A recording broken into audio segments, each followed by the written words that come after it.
Welcome to Ask Fear and Greed, where we take your questions and do our very best to answer them. I'm Michael Thompson, and good afternoon, Sean Aylmer. Good afternoon, Michael. Sean, today's question comes from Liam on Facebook, and you can do it through Facebook or LinkedIn or Instagram, or you can head to fearandgreed.com.au if you've got your own question. Send it in through there. We love getting questions. We love answering them. And how about this one, Sean? He says, something I wonder every time we get to earnings season. So it's a very timely question from Liam, this one. He says, we hear companies talking about net profit and underlying profit, but what's the difference? And yes, he says, I've Googled it before, but the question that Google can't really answer for me satisfactorily is which one actually matters. That's because it is an unanswerable question. It all depends where you're coming from on this one. It is a cracking question, Liam. So in theory, the net profit includes everything. Bottom line, end of the day, this is how much money we made. There you go. Underlying profit excludes a bunch of things that are considered one-off, like just happened in that 6 months or that 12 months, so we're not going to do it again. It might be an extraordinary item, non-recurring items. The idea is that you take all these odds and sods out, and the actual core business, how earnings are going in the core business, is reflected in underlying profit. Okay, in theory. So underlying profit is, this should be repeated next year. Net profit, It actually includes the one-off things.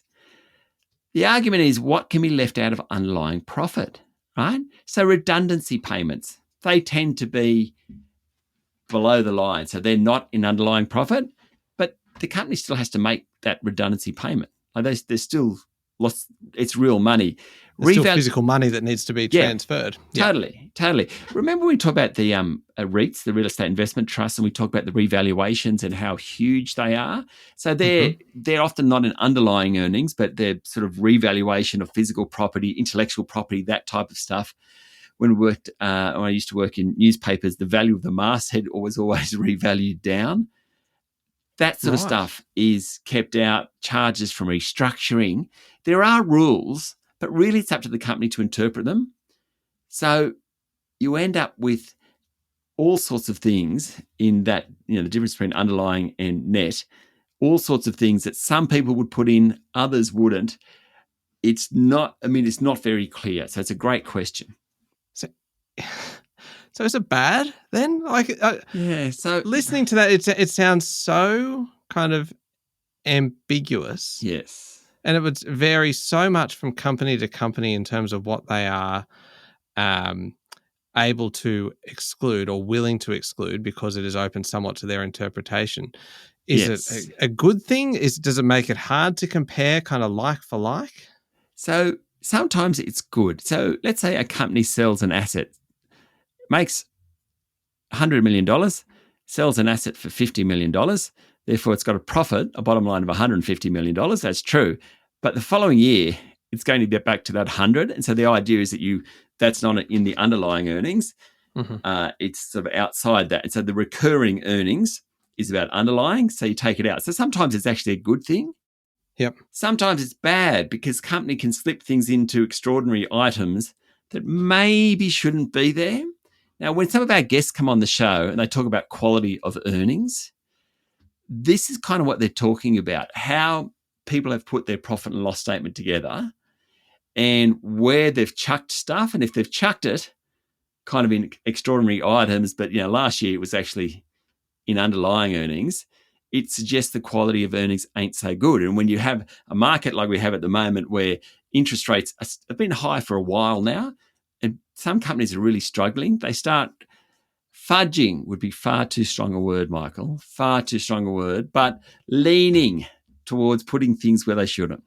Well, I was interested to hear that then, these kind of extraordinary items. As a business journalist, when you were tasked with going through companies' results. Oh my God, it was difficult.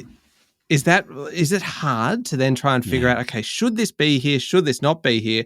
But also, is it a little bit of a beacon to say, hey, look at this. Look what's kind of been tucked in here. So I was never smart enough to work out exactly what is and what isn't there. Like you need someone with serious clout in accounting rules to know what you could do was look at the percentage relative to total earnings that was below underlying earnings. And so suddenly, you know, the extraordinary stuff was like 5%, 3%, 4%, 27%, and there wasn't an asset sale or anything. You think, oh, hold on, that's a bit weird. Why? And then you'd read and say, please explain.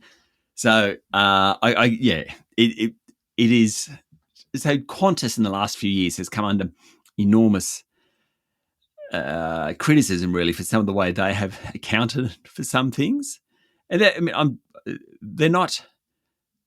They would have a good argument why they did it. So I'm not saying they're wrong, but then others would say, no, that's not how you do it. So, great question, Liam. This is a fantastic question. And I know we've kind of veered off in a few different directions, but goodness me, I find that interesting. Unlike us. Liam, I hope that you have been able to get a better answer out of Sean than you have been able to get out of Google. I think so. There's certainly more context, certainly more words used. Yeah. So when I Googled this, when I saw this question was coming, because I thought it was interesting that he Googled it. And there is plenty of Google black and white answers. Yeah. But there's no Google, like it doesn't explain all the grey. And there's a lot of grey. Yeah, that's where the fun is. Yeah. Exploring all of that, isn't it? Anyway, thank you very much, Liam, for the question. And thank you, Sean, for answering it. Thank you, Michael. And remember, if you've got something that you would like to know, then please send your question on through, even if it's something that you've asked Google before and you just want a bit more context and you want to know how it actually applies to you and to your business or to your life, then send it on through LinkedIn, Instagram, Facebook, or at fearandgreed.com.au. I'm Michael Thompson, and this is Ask Fear and Greed.